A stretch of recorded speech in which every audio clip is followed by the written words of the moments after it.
So now we will explore how this whole situation of the migraine is affecting you. And we will do this in different layers. We will start with you as a physical being.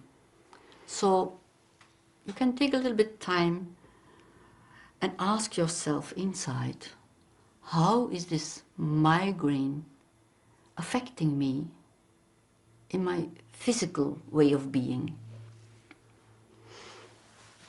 I have to say, it's not easy to be friendly with that. Yeah.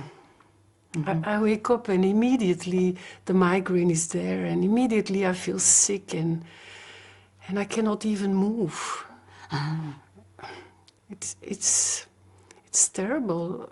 I'm stiff and stay in bed, and I cannot bear any sound or light.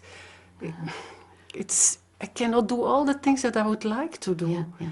It's like being in prison, really. Okay. Yeah, I feel frozen, immobilized. The only thing I can do is lie in the darkness and wait for the medication to work, and maybe it gets better. Okay. Oh, and there are so many days like that in my life. So that's a real terrible situation. Being imprisoned, not able to move. So lying in the darkness and just waiting until the sickness is over. Yes. Yeah. Yes. So. And you said it's difficult to stay in a friendly way with your body in this suffering. May I invite you just to try? How does it affect you when you can just be with yourself, with all this suffering, like you are sometimes with your grandchild?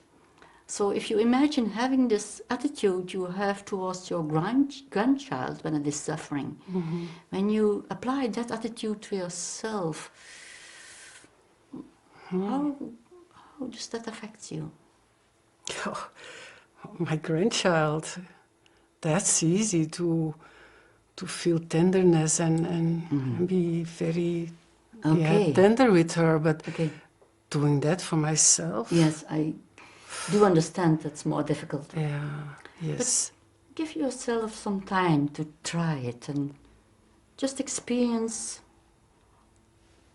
whether there is some change when you try to be friendly with your physical being and the way you have to suffer. You know, I often try to have some rational thoughts as, okay, my body needs a pose and things like that, but it's hard. I really, it moves me when I hear you say it is true, it is awful in this prison. Acknowledging instead of ignoring, that makes so much difference. That was never done in my family. Okay, you are not used to acknowledge your suffering. Okay, and in your family, that was very unusual. Yes. To acknowledge your suffering. Yes. So there you learn to ignore your suffering. Yeah. Okay. Yes.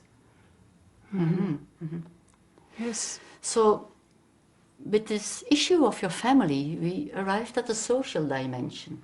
So, maybe you can say a little bit more about your experiences in your family. And how was that related to your migraine in some way? You know, in my family, when I think about it, across the generations, everyone either had or now has migraine. And the only way we learned to cope with it was ignore it. And go to school, university, work, but first and foremost, not talk about it. Okay. No one ever knew. We were always hiding the pain. Okay, so you learned not to talk about it. Yeah. And always hide whatever was there. Yes.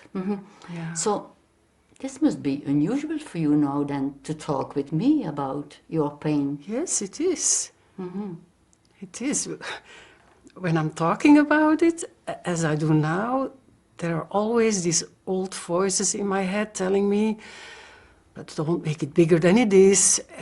All people have something that they suffer from. Yes. Of course, that's true. All people have something they suffer from. But that doesn't mean that it's not all right to talk about it. For me, talking about your suffering is more like a way of being friendly towards yourself, and recognizing your suffering can be a way to improve your well-being.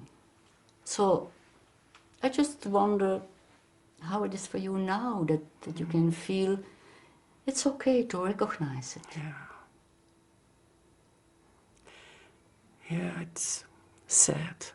Sad. Yes. Okay. Yeah. It's sad, and I'm really not used to talk about these things, and and I also feel shame. Okay. So with these feelings of sadness, shame, we arrive in the personal dimensions. So I was wondering, your personal feelings around this whole situation of the migraine.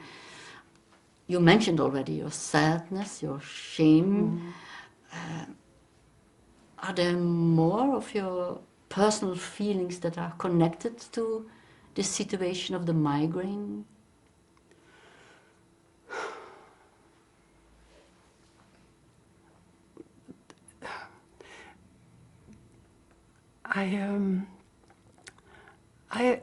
There was some curiosity, like wanting to find out how all these things belong together. But now it's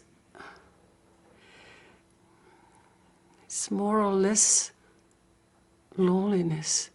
Loneliness. The loneliness of And not sharing and and hopelessness. Hopelessness, yes. hopelessness also. Yeah. And you also said your curiosity and hopelessness. I was wondering, is there some connection between your curiosity, your hopelessness, or what? In what way does the migraine take away your hope? You know, I always hope for something from the outside to come and take away the pain, or that it just simply will go away overnight. Of course, you hope that there is something that can help you and that it will stop the suffering. Yeah. But you say you are always looking at the outside. Yeah, and I know it's naive, but that's what I do. I always put trust in something outside me, and and that then I end up disappointed or deceived. I never put trust in myself.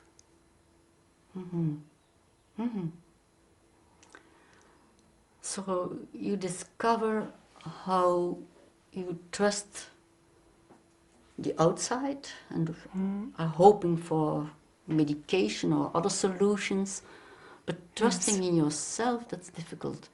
I wonder, what could help you to really trust? You are looking as if this is a strange question. Yeah, my first idea is I don't know. Okay. I really don't know. Okay, but it's good to take your time and ask inside. There, in your wiser self, there is sometimes some sense of what you trust at a deeper level?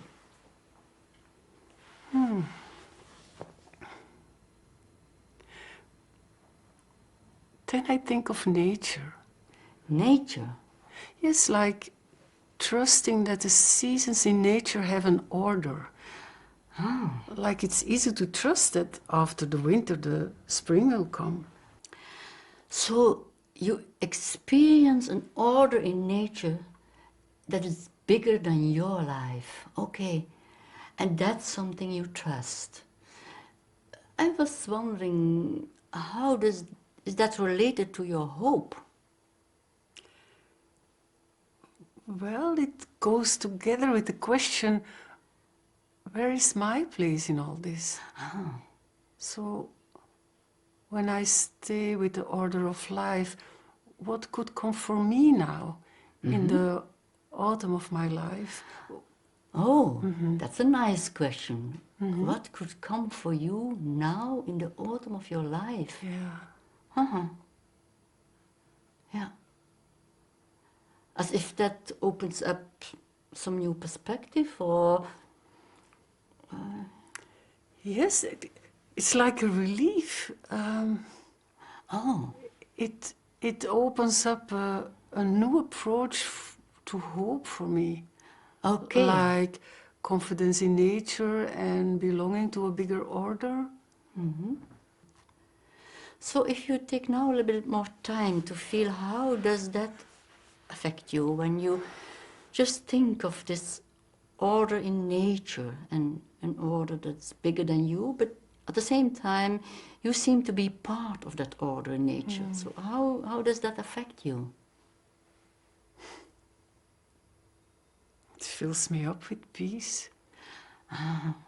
Peace. You can feel peace in that. Yes. Yes. That's an important spiritual emotion. So we arrived in the spiritual dimension very naturally. Yes. Thank you for sharing and for opening up yourself to this new experience and giving yourself this new perspective that is very different from where you started by being imprisoned. Yes, it is. It is. And thank you for this meeting. It really was meaningful and important to me to let a little bit of my feelings, allow it to be seen and to be witnessed. I see. Yes. I see. Thank you. Because that was very different from what you have always experienced in the past. Yes, indeed. It is. Thank you very much. You're welcome.